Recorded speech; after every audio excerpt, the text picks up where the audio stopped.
Hey everybody, today's words to live by are you enough and do you belong here? The answer is yes. So, first, some context behind those words, which I'm sure a million people have said some variation. I just chose to put them in that order. But have you ever walked into a room and wondered, do I really belong here? And the answer every time is yes.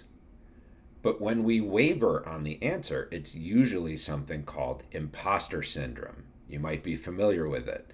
According to Psychology Today, it's a psychological phenomenon in which people are unable to internalize their accomplishments. And so this reflection is for the moments when doubt creeps in, when you question your worth, your preparation, or your place. So we all, I think, face moments of uncertainty. And it's walking into a meeting or onto a stage or during a challenge that sort of feels bigger than us. But those moments don't mean we're unworthy. They mean we're growing. And so there's two examples for me that come to mind, and some of you might be able to relate to aspects of these.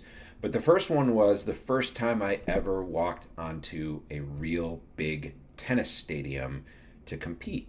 And it was my first ever professional ATP tour level event. And I was about 21 years old at that point. And I walked out there and I was playing an opponent who was one of the 50 or so best tennis players in the entire world at that time. And for those first few moments, I walked out and I looked around at all the people around me in the stadium. And I sort of said, should I be here? Do I belong here? And for the first few minutes, it was a little dicey because I was not yet convinced that I did belong there. And then I remembered that, yes, I do belong there. And I did belong there. And it was all the hours and blood, sweat, and tears that I put into getting really good at my sport and all the wins that were leading up to that moment that earned me the right to be there. And once I remembered all those things, I said, yeah, I'm ready to be here. And this is exactly the spot that I dreamed about being at when I was 9 years old.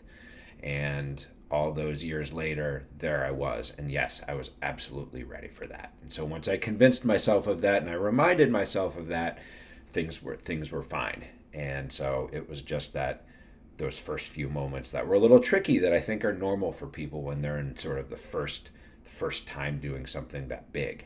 I think the second example a lot more people can maybe relate to, but for me, it was the first time that I went on stage for my first ever keynote speech in business. And it was in Philadelphia one year, and there were thousands of people there, and it was just me on a stage with like two big screens behind me. And I definitely remember those first few moments going like, well, I'm pretty young. I was in my early 30s when I did it. And so I'm looking out on this, audience of people who had been in business for many more years than me. And so I had those first few jitters where I said, like, should I really be giving this speech that I'm about to give?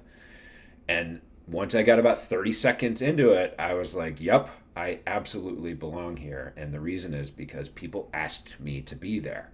And so there was something there that I was bringing to the audience that people wanted to know about.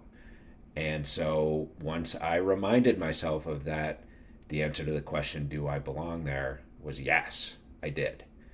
And so it's just reminding yourself that, whether or not you have similar examples to these two, you're not here by accident. You're here because of the work you've done, the faith that's carried you, and the purpose that brought you to this very point. So today's takeaway, and it's an important one, you're not just lucky to be here, you're ready to be here. I hope you enjoyed today's reflection, and if you did, please like and or subscribe, and I'll see you all again very soon.